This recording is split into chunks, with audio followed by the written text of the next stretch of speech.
Hey everybody, it's Allie and welcome to our YNR chat for Sunday, March 22nd, 2015. Only 3 episodes of YNR this week, man! I hate that. I always know it's coming. I guess it was March Madness, but I never ever plan for it coming, and it always takes me by surprise, and then I'm upset about it. It feels like us nerdy kids are always getting cast aside for the sporty kids, like it's high school and our drama club meeting got canceled because the basketball team needed the room. I don't like it. We have to recongregate. Meeting at my house. We will have our YNR meeting anyway. We'll make the most out of the 3 episodes that we did get in. I've been kind of critical of the Austin's death storyline. I think mostly because when it's an action-based storyline or a mystery-based storyline, I'm always wondering who did it, who done it. I'm always looking for the bottom line, and I think I've maybe tended to ignore the experience a little bit more because the focus has shifted so many different times since Austin died.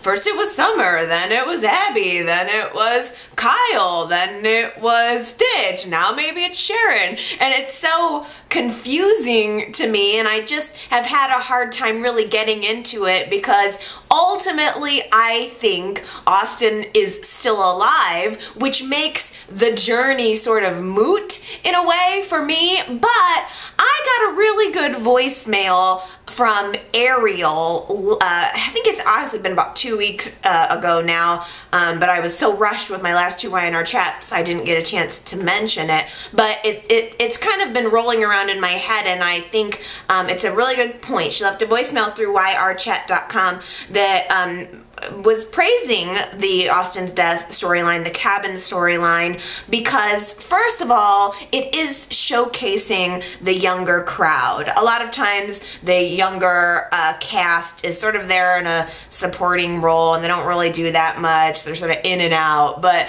this is really forcing those younger characters into the spotlight, which is good. But the point that Ariel made that I really connected with is the fact that this cabin storyline has started out with the younger crowd, but now it's slowly starting to pull in the family members, the main players in Genoa City, the adults. I mean, little by little, Noah has revealed a piece of the puzzle to Nick. Abby obviously revealed a piece of it to Stitch, and now it's becoming something that's beyond just the younger kids. It's affecting all of the families, and it has the potential to affect Summer's parents, Jack and Phyllis, because Kyle was involved. If it affects Mariah, it affects Sharon. If it affects Fenn, it affects Michael and Lauren. So there are claws. If it affects Abby, it affects Ashley. So it is something that does have potential to have a lot of reach. And so I'm gonna try to watch it a little bit more through that lens as opposed to just trying to figure out who done it. I mean, the guy is still in the opening credits, right? Austin is still in the opening credits, so I just, there's no way at the end of this he's gonna be dead. I fully expect him to come up alive one way or the other. But in the meantime, I'm gonna try to relax and enjoy the journey. This week, the attention started shifting to Stitch. Abby revealed the secret to Stitch about everything that had happened, and he started to look a little more suspicious because Kevin has been going through Austin's computer and defragging it and finding all of these elements that were going to make up his big expose documentary. And Stitch had said that he didn't know anything about, he'd kind of led people to believe that he didn't really know that much about the documentary, or when he found out about it, he told Austin to buzz off. But Kevin found a piece of footage on Austen's computer that completely contradicted that.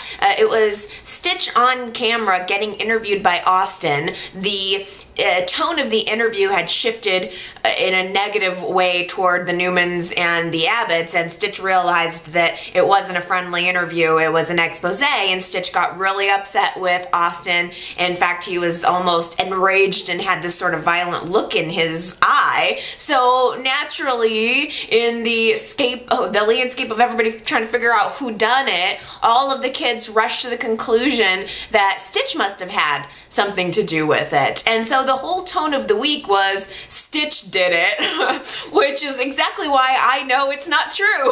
It's never going to be the person that they're pointing to, but it did create an additional element of danger for Abby. Somebody whacked her over the head last week. Somebody could do it again. She is living at Victoria's house with Stitch, too. In fact, it was Stitch's idea to have her live there. And there was a scene this week where somebody had gotten into the house. Stitch knows the whole story. He's there trying to protect Abby, and they're kind of developing a friendship and a trust between one another in the process. And Abby walks into the room, opens up a closet door, and written on the mirror was another message in lipstick that said, "I'm always watching." And they both realized that whoever the person was that's doing this was in the house. They're closer than you thought. I just don't even know why someone would go to the trouble of torturing her like this, unless it's Austen still making his documentary. There's just an element of it that is very horror show, but not necessarily serious. I don't get the feeling that she's in serious danger. What's with the lipstick? That's so weird and random. I don't know. Abby decides that if the danger is around her, then she needs to get out of Victoria's house. She's got a new baby. She shouldn't be there. So she gets a room at the athletic club, and Stitch tells Victoria that Abby's decided to do this. So Victoria begs Stitch, no, she needs to be watched after. Please go to the hotel, keep an eye on her, and he does. He rents the room next door, goes to and he's intending to just make sure that she's safe. But Kyle is kind of leading the charge of trying to say that somebody else did this. Have you noticed that? It's always Kyle who's most adamant that someone else did it. He gets real laser focused on someone or another, and currently Kyle's laser focus is on Stitch. Ever since seeing this interview that he did with Austen and Stitch's violent tendencies, and we all know that Stitch has a past, Kyle gets inside of Abby's head a little bit and says, yeah, he may look like he's protecting you right now, but that guy could be the murderer. He could have killed Austen. He was mad enough on the interview to want to kill Austen. He could kill you too. So it gets Abby super, super paranoid. I also kind of have appreciated Kyle's role throughout the week, though. He ends up going to Victoria and telling her, I don't know if he did it intentionally, but he tells Victoria about Stitch's involvement in the interview, that that maybe he wasn't entirely forthright with everybody about what his interactions with Austen were, which in turn gets Victoria a little paranoid where Stitch is concerned too. And not only that, but Kyle plants a little seed of doubt in Victoria's mind about the relationship between Stitch and Abby. Because frankly, this whole week I've been thinking there is more of a chance that Stitch would have an affair with Abby than that he would kill her. There's just no way. He's the murderer. I think it's more likely that what we're developing here is a closeness under fire, or like under duress between these two people, and it was enough to plant that seed of doubt in Victoria's head. She goes to the athletic club, to Abby's hotel room. Abby and Stitch have just had a moment where Abby's telling him, I don't know, could you be the murderer? Are you doing this? And he's insisting, no, I want to help you. I want to protect you. I would never hurt you. And they embrace just as Victoria's getting there and sees everything. And I think that's starting to peel away some of the glue of Victoria and Stitch's relationship. Never mind the fact that he is still keeping that secret about the fact that he slept with Ashley. So I think we're kind of seeing that pulling apart a little bit. But I do want to say, I like this Kyle. I wasn't expecting to necessarily like him right away, because when the actor first came on the show, I first saw him, I thought, you know, I'm getting a Jack's son vibe, and I like the snob air about him, but I don't know if I'm actually gonna like him. But there is kind of something about him that I like a little bit. He seems like an instigator, and that's interesting to me. So how do you guys feel about new Kyle, by the way? I mean, it's been 2 or 3 weeks of seeing him. I don't think he's capable of murder. I don't know if the suspicion has shifted off of him a little bit, but I see this guy as Jack's son. I really believe it. And I kind of wish that we could see more scenes between he and Jack. Have you noticed, he's had so very few scenes with him. I mean, he's busy doing other things. I'm sure we'll eventually get there. But I'm definitely feeling Kyle, and although I'm not feeling his theory about Stitch. I mean, are you guys at all thinking Stitch is involved in any kind of nefarious way? There's no doubt that Stitch can be a dark, dark bird. We've seen this. I mean, Stitch has been portrayed as Mr. Upstanding guy. He just wants to protect his family. And in fact, in that argument scene between Stitch and Abby, he made an accusation at Victor, saying, hey, I didn't do this. Maybe your father did it. He's the one that touts protecting the family at any cost. He would have perfect motive to want to kill Austin to keep this secret about the companies in this documentary from coming out. And Stitch revealed that he kind of identified with that feeling of knowing that the family is the most important thing and wanting to protect it, and that's what he did with his father. That's why he took the murder rap for his mother. But at the same time, although that has made him look heroic and he's been more of a hero character since he came on the show, I kind of am feeling a little bit of dark Stitch. There were brief moments throughout the week when we were supposed to be suspicious of him, where I saw a darkness in his eyes that I thought was really interesting and that added a layer of dimension to his character that we haven't seen yet. And it goes back to Ariel's point in her voicemail that even though the whodunit may not be the most compelling part of the storyline for me, it has ended up making characters seem a little bit more interesting. It's because of this Austin storyline that I feel like, oh, new Kyle's pretty cool. And I feel like, hey, maybe I'm seeing a side of Stitch that I didn't really get to see before, or appreciating him in a new way. So I'm trying to get on board with this, and I think there's good reason to. I'm always looking for that bottom line. I'm always wanting to know who did what.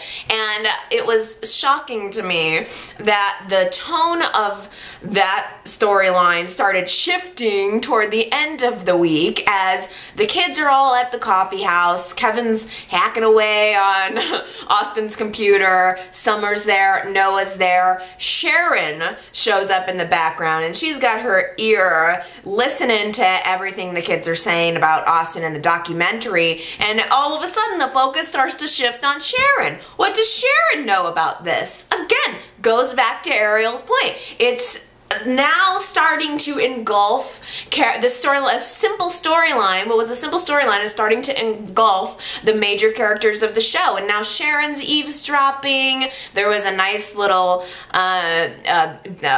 argument between Sharon and Summer. It's kind of interesting to see that that feud has not gone away overnight, and I don't want it to. I think the Sharon-Summer feud could actually be something that would be really interesting to dig into in the future.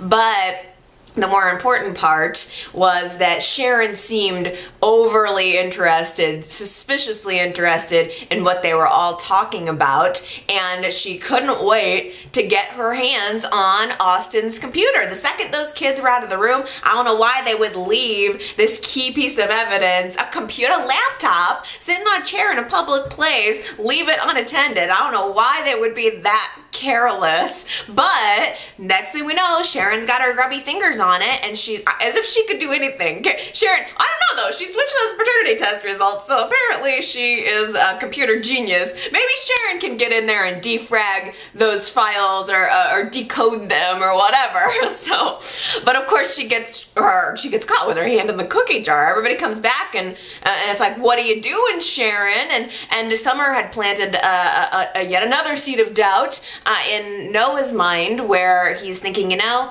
my mom is kind of capable of some really bad things. Is there any chance that she had something to do with this? I'm guessing no. I'm guessing, if I had to wager, that I think Sharon probably was yet another one of Austin's interviewees. If you're gonna talk about the Newmans, you gotta go to the, and especially if you want an expose on the Newmans, you gotta go to the Scorned, and Sharon is the perfect example of that. So I'm almost guessing that Sharon did some kind of interview with Austin. Maybe she was on her meds, maybe she was off her meds, I don't know, but I'm guessing that whatever she told him was not flattering to the family, not flattering to her. She could have said some bad things about Nick, which she would not want to get out into public. I think she's just trying to cover up more of a lesser indiscretion. Or I don't know, maybe she whacked Austin. Maybe Sharon killed Austin in cold blood. I mean, she hasn't done anything crazy in like, what, 3 months? Sharon and Nick are having a nice little family moment at the coffee house this week when Sage walks in on it. And it's pretty obvious that Faith is not having it. She wants mommy and daddy to be together. She's made that clear for a long, long time. Now Sage is walking up in it, and Faith decides to be a problem. Sharon, it was kind of sad actually, because Sharon and Nick and Faith are having a moment at the table. Sage walks up, and Sharon stands up immediately and says, I have to be somewhere. It was so obvious. It wasn't, oh, I have an appointment. It was just, I have to be somewhere, which she didn't. She just needed to get out. It was going to be an awkward situation. And rather than making herself a problem for Nick, I did kind of respect Sharon for saying, I'm just going to get up. I'm going to let Nick have his time with Faith and with his obviously new girlfriend. I'm going to remove myself from the situation so it doesn't get more awkward. I thought that was very mature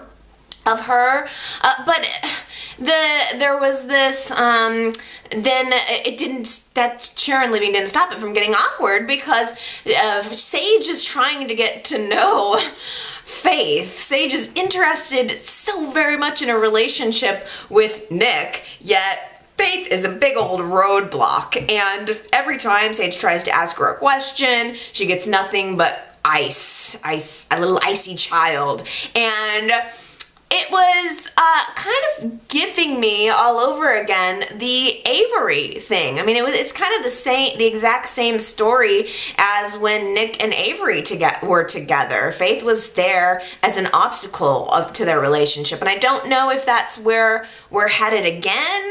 I don't know. I kind of hope not, because I'm kind of feeling Nick and Sage. I know that the relationship is not going to last long term, and I ultimately, of course, would like to see Nick and Sharon back together. But there is something sort of sweet about Nick and Sage. I don't know if anybody else is feeling the vibe, but Sage gets all super paranoid thinking, ugh, it's never gonna work. Faith hates me, and Nick needs to focus on his child right now, so I have no chance with this man whatsoever. And she tells Nick this, and he says, whoa, whoa, whoa,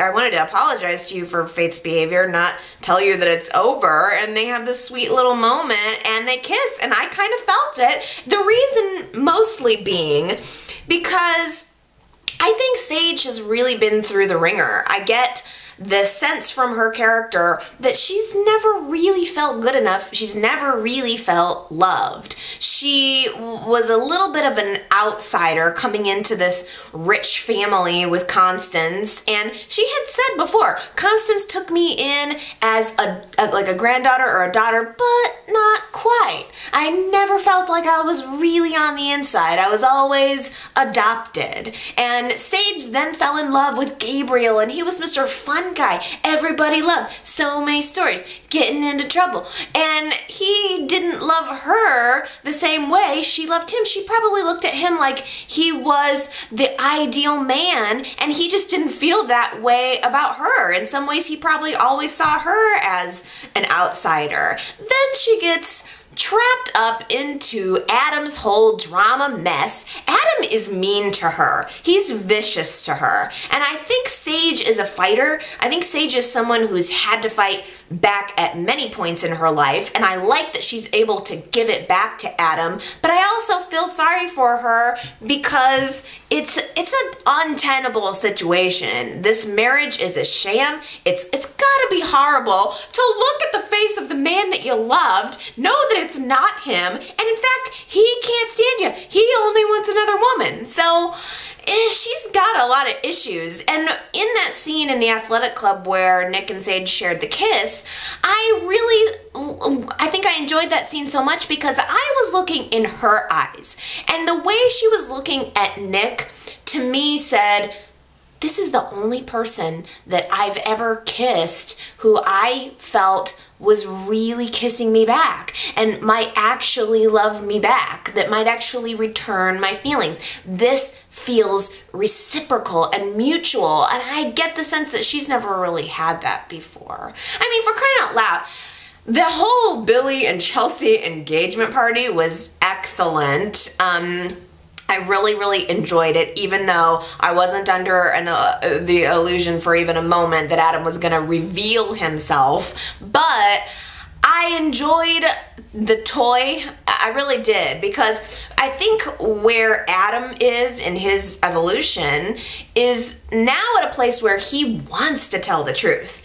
He was only concerned with keeping the secret up until now. All of a sudden, he wants to tell the truth. He just wants it to be at the right time. He's tired of the ruse too. And he gives this best man toast to Billy and Chelsea. It was so awkward. He's going on and on talking about his wife and Sage. Oh man, it was just incredibly awkward.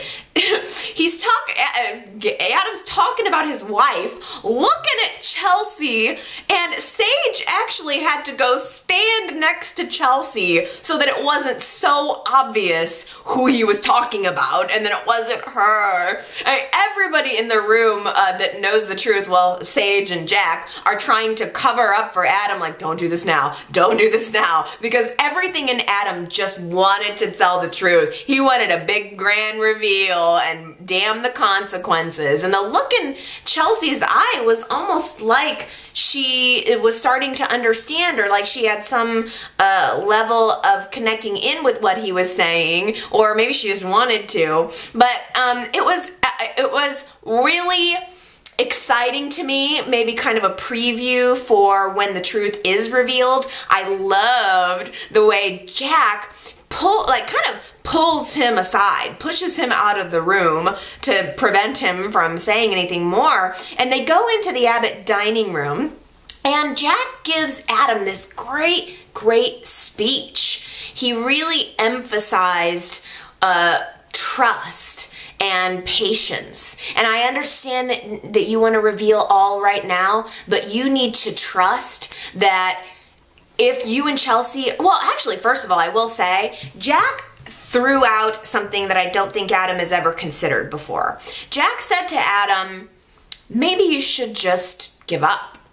Maybe this is not going to work out. Maybe you need to love Chelsea enough to understand that she's happy with Billy and let her be happy with Billy. And I don't think that's a notion that's really occurred to Adam before. I don't think he ever for one moment thought about giving up on her, and it created maybe a tiniest little moment of doubt in his mind about what he was doing and what his strategy was. But then Jack followed it up with, if you and Chelsea are actually meant to be, you need to have trust that what brought you together the first time will bring you together again. You can't just go and blow the whole truth wide open. You have to have patience. You've played a long game so far. Keep playing that long game. Have patience. It was just an absolutely great speech, and I'm kind of thinking it's signaling a little bit of a shift in what Adam's strategy is going to be, what his mentality is going to be. Maybe he's going to start to feel like he needs to pull away a little bit. I don't know. I really don't. But Billy and Chelsea are closing in on this wedding. It is hard to believe that Adam's going to stand by and let it happen. But I don't know if the big reveal is going to be Adam giving the big reveal. I always assume that it would be Adam saying, "Ha, guess what?" and ripping off the old face, or ripping off Gabriel's face and revealing, "I'm Adam," or something. But now I'm kind of wondering if it's gonna be someone else figuring it out first. And I think most interestingly, I mean, it could be Billy. Billy seems to be on to him. He always has a lot of questions, but I think it's going to be more interesting if maybe Chelsea figures out that Gabriel is Adam first and foremost and before everyone else, because then she's going to be stuck with having to understand and accept like this reality and then question Adam about it. And then how does she feel? It wasn't that Adam busted up her life on purpose and expected her to come running back to him. It was that she figured it out. She may be compelled to him if that's how it all plays out. And then what's she gonna do? I mean, not only who is she gonna be with, but does she tell Billy? After her confession last week, Kelly is in jail awaiting bail, and Victor comes by to help her out. He says, "Oh, I'll post your exorbitantly large bail amount, but you need to keep helping me. You need to keep playing by my rules. You have to be a wounded bird." Is that what he called? Didn't he call her a wounded bird? I swear, I think we've said that before. It's such a good phrase because as Kelly first came onto YNR, that's exactly how I would have described her, a wounded bird. And Victor's telling her, you have to keep playing that part. You're getting a little too cocky considering Victor's promised her everything. He's promised her the world, including Jack. I don't know how she thinks Victor's gonna make that happen, but whatever. Kelly's just along for the ride. Whatever Victor says, okay. He posts her bail.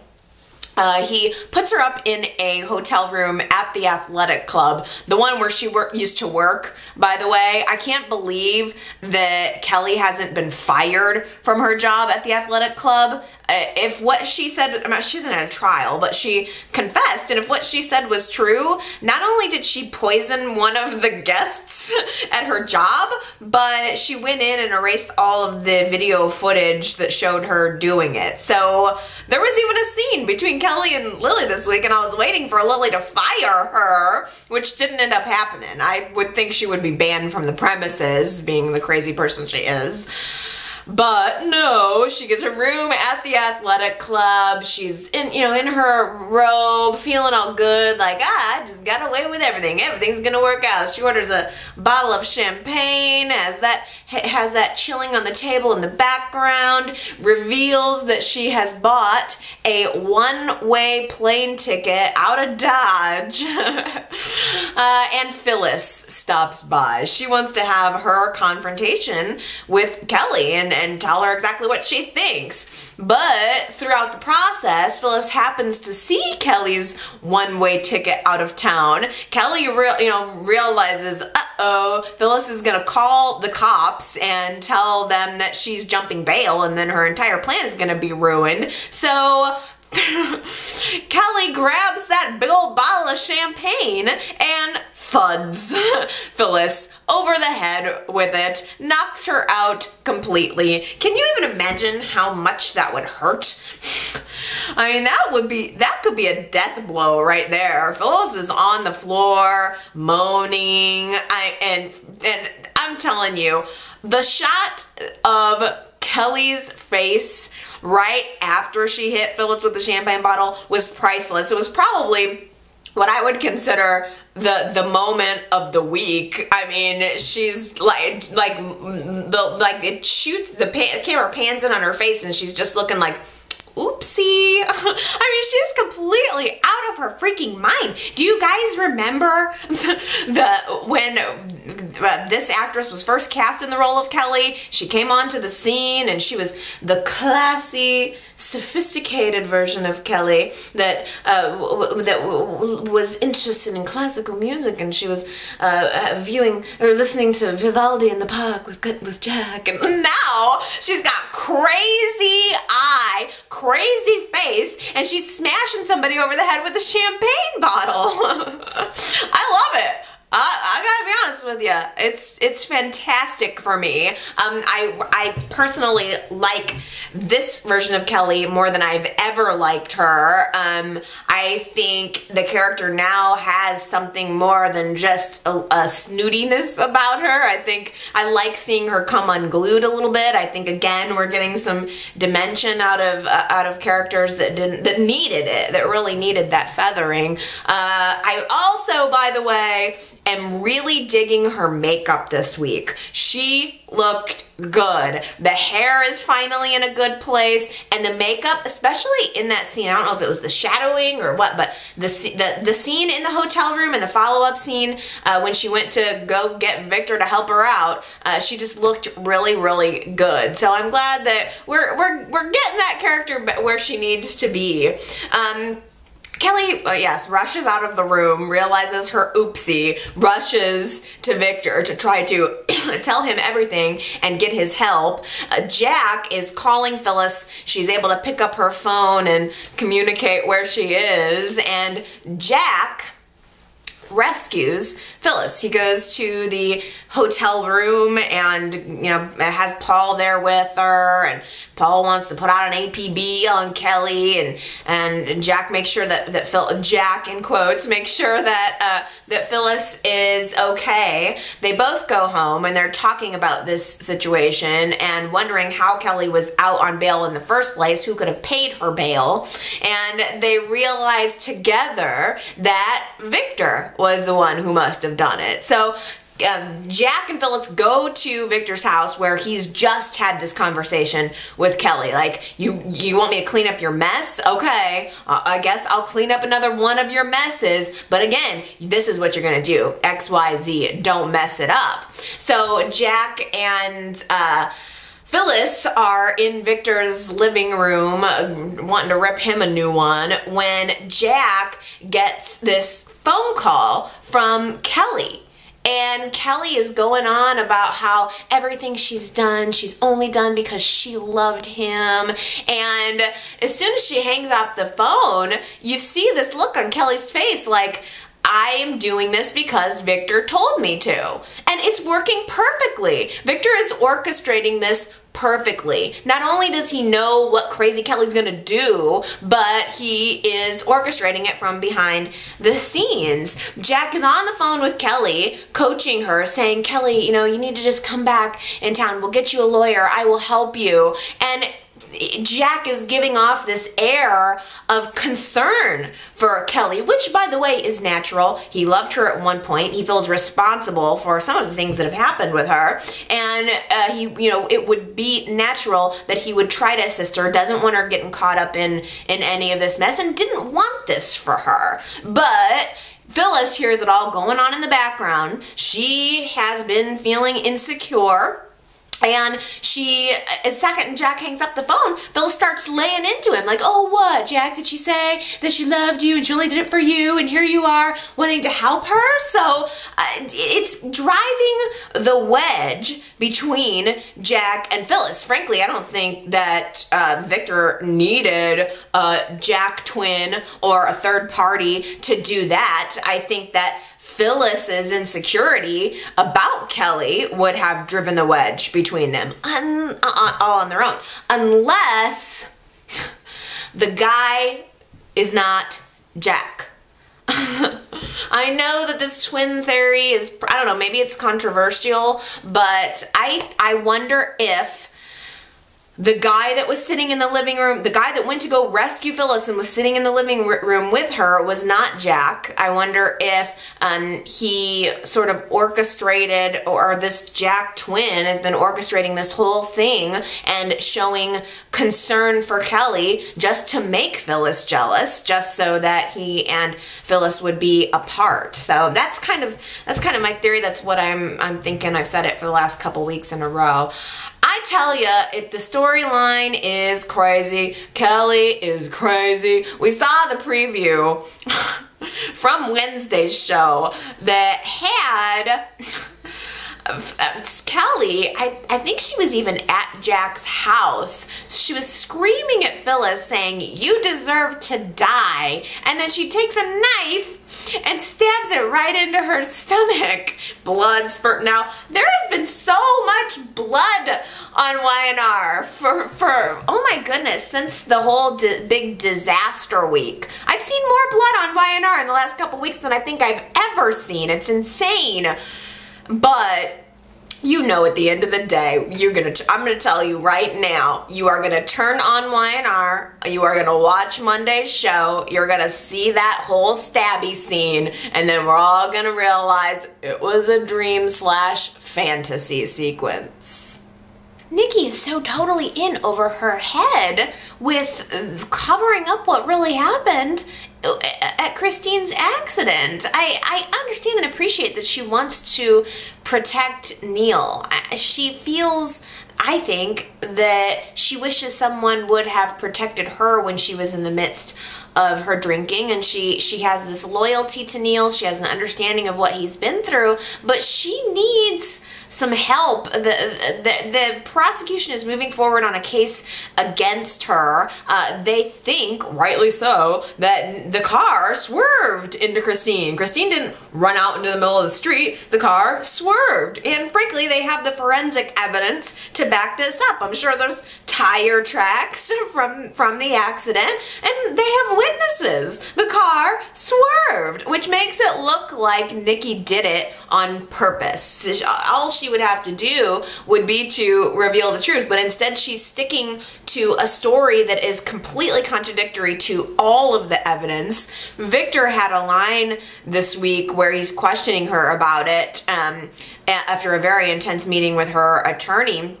And I thought it summed it all up perfectly. Victor said to Nikki, look, if you can't tell the truth, then at least come up with a better story. Come up with something that I can believe. And she does need to. It's looking really bad for her. In the meantime, it's eating Neil alive.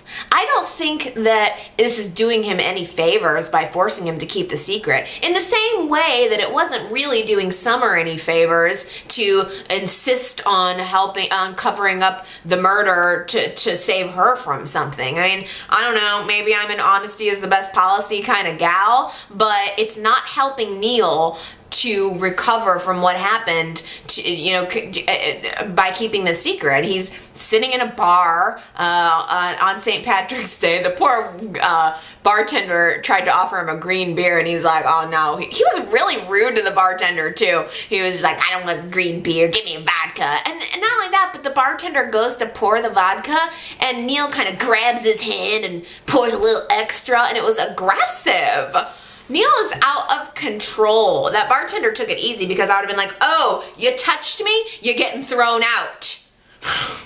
It was very rude. But Neil is sitting there trying to drown his sorrows and thinking about how he killed a child, how his actions killed a child. Nikki shows up at the bar, and I think she almost started drinking again, but they had a very frank conversation about what was going on, and Neil decides, I'm not keeping this secret. He goes down to the police station. Nikki's with him, trying to beg him not to do it. But at the very last scenes of that sequence of those storylines, Neil is getting ready to confess. Paul comes into the room, and Neil says, "No, I have something to tell you." And I think he even said that he was responsible for the accident. I can't remember, it's been so long now. That was like Monday's show.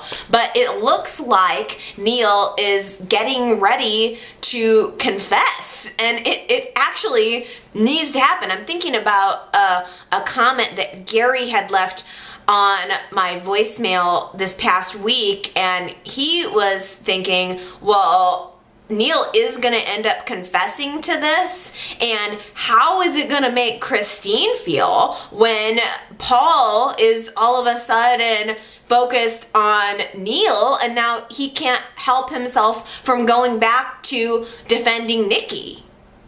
Kane is the only one who sees the big picture about Hilary and Devon in the triangle. He's witnessed it from the beginning. He's the only one who has a full, a sort of unbiased understanding of what has gone down there, and it is very, very sexy. I am so back into Kane right now. I want more Kane. I just have been feeling his position. I would like to feel his position a little more. But I liked and appreciated how he was in that storyline, how he was in the middle. I really identified with how he was feeling, and I just think he looks really good lately. His hair is right. He's really good right now. We need more Kane, okay, you guys?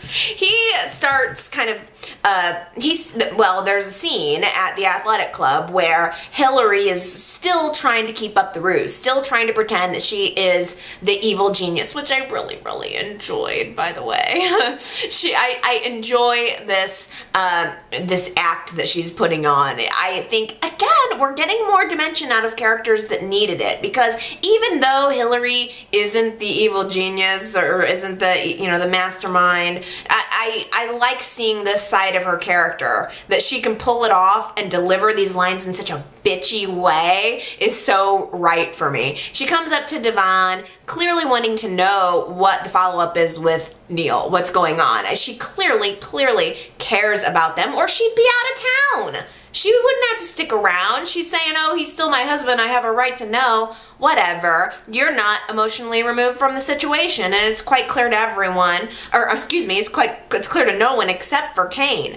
As soon as Hilary gets up from another tense meeting with Devon, where he said, you had me completely fooled. I 100% believed that you loved me. So Devon's still in a place of trying to accept that she was lying to him, because she's also doing a good job of keeping it up. But the second Devon leaves, Kane corners Hilary, or he talks to her, and he says, what are you doing? I don't believe this for 1 second. He starts poking at her, and it didn't take very far to get, to make a mark and get through the surface. He kind of gets her to let down her guard for just a split second and admit that she does love Devon. And I like that Kane isn't just jumping on the we hate Hilary bandwagon. He understands the situation. But Lily sees that Kane is even talking to Hilary, and she flips out. She comes over, gets up in the middle of their conversation. She starts lashing out at Hilary, lashing out at Kane, thinking that, oh, you're just falling for her game yet again. And I thought, oh, that's not good for their relationship at all. But Hilary, it was kind of good.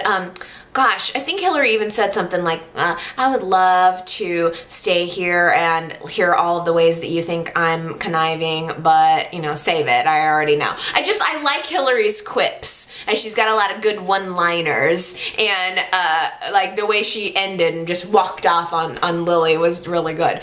But I'm thinking, oh my gosh, this is really bad for Kane and Lily's relationship. And I want them to get back together. I like Kane and Lily. I think it's right. I know a lot of people, you know, it's kind of a controversial couple. It seems like you either love them or you hate them, but I like them. And I want them to get back together. And I was worried that they wouldn't. But Lily does have a sit down with Kane a little later.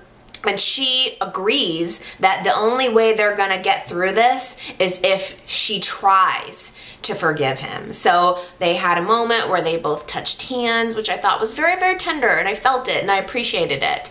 And I don't know, though. I think that Lily's going to try to forgive him, but I don't know how that's going to work, especially if Kane continues to pursue the truth about Hilary's feelings. Now, great scene. Great scene. Hilary goes to the Green Beer Bar and on St. Patrick's Day, sits down next to this other drunk guy, and she begins to confess all. She's having a beer, and she's just telling to a stranger about this, the story of what happened to her and love. And she begins to talk about finding a man who cared about her, loved her with all his heart, wanted to protect her. And twist, she was talking about Neil. I immediately thought as she began this speech that she was, you know, kind of mourning the death of her relationship with Devon, but she acknowledged in that moment that she did love Neil. And that, I think, is something that got overshadowed by the affair, that she did have deep, deep feelings for this man, and she felt indebted to him in a certain way, and she understood how he felt about her. Then she starts to reveal to this stranger that this man who loved her so much had an accident, and he went blind. And you want to know the first thing he saw when he came out of months of blindness? Me in bed with his son.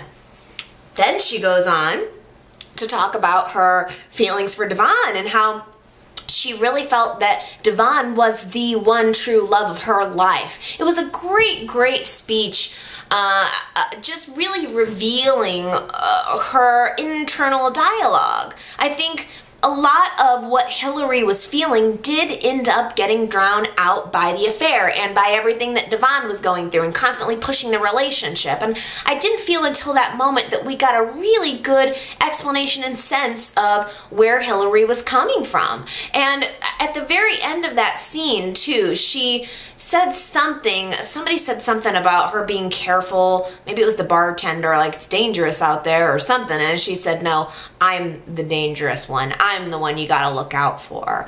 So it's clear to me now that Hilary felt the love for both of those men, and now she's feeling the disdain and the hate for herself. 2 weeks later, let's read some comments to you guys. Let's see. I'll start off with a zinger that Anna left on my voicemail this week. She said, Nick's anxious to get started on the rebuild. The rebuild of what? His basement bar? Yeah, Nick's on the phone at the beginning of Wednesday's show saying he wants to get the underground rebuilt.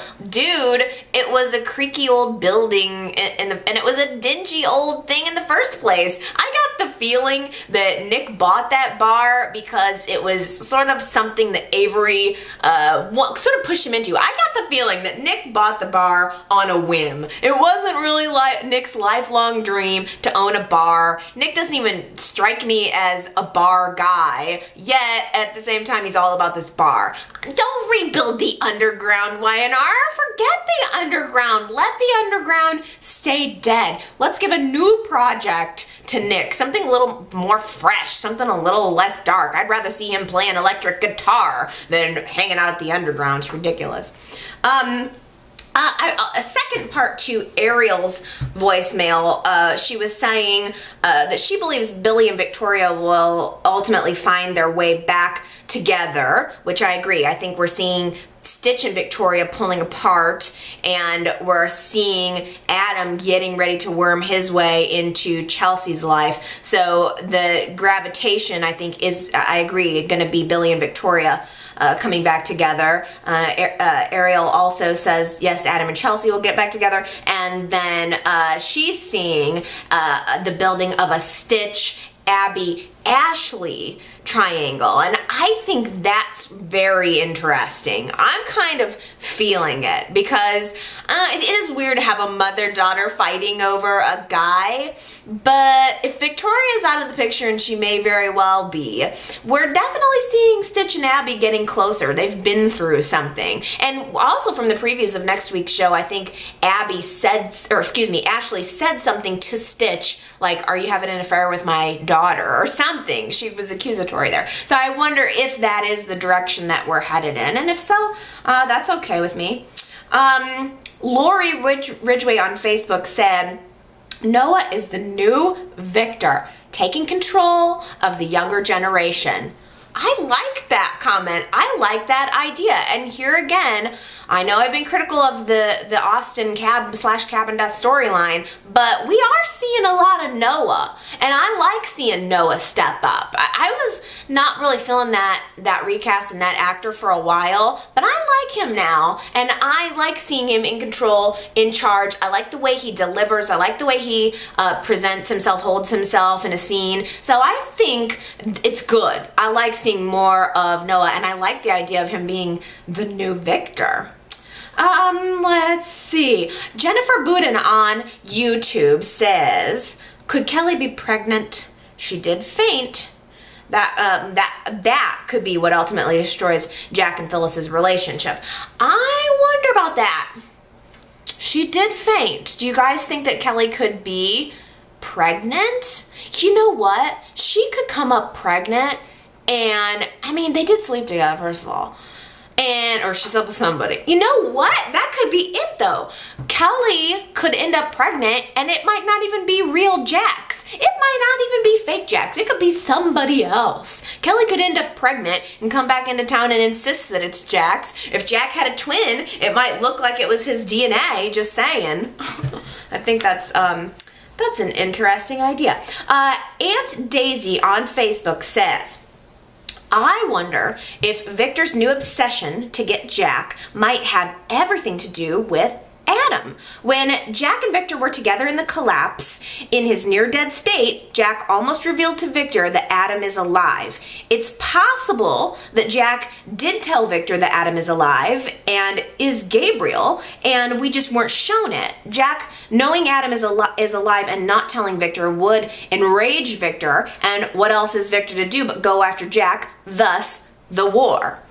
If any of that is true, I think the person in the church might be the real Gabriel who Victor found hiding somewhere. I really like that idea too. There's a lot of potential in there because we also do still need to get to the bottom of Delia's murder, and I have also felt like it had to have been Gabriel. I mean, he was out there. Why was he out there? Is there any chance that's connected somehow? We need a wrap up on Delia's death. Once Adam's death is revealed, he's going to go to jail if we don't wrap up the Gabriel thing, or if we don't wrap up the Delia's death storyline. So how is Adam going to reveal himself if and go to jail? I mean, and Billy's not going to let it go. It's the absolute millisecond that Gabriel reveals that he's Adam. If Billy or anybody else that has too common sense is going to have his ass behind bars. So that is another really good idea, that the person in the confessional might actually be Gabriel, or might actually be, the person who actually killed Delia. Okay, you guys, it is spring yard work time for me. Boo! I want to stay in, watch shows and chat Y&R, but I got to go outside and rake up some leaves, mulch them up, put down some preen. Ugh. I'd rather be inside with our drama club. But I gots to go. I enjoyed the few episodes that we did have this week. Next week we better be back onto full schedule YNR. I'm gonna keep my fingers crossed for that. In the meantime, you are more than welcome to call in, leave me your comments, 309-588-4569. You can also leave voicemails directly through the website at yrchat.com. You can leave comments there as well. You can find from there the Facebook and Twitter links and leave comments there. So wherever you like to comment, feel free to leave them. And I'm always reading and letting your comments roll around in my brain and affect how I watch the show. I can't help myself. Okay, that's it. I should go. I love you guys. I'll see you next week. Bye.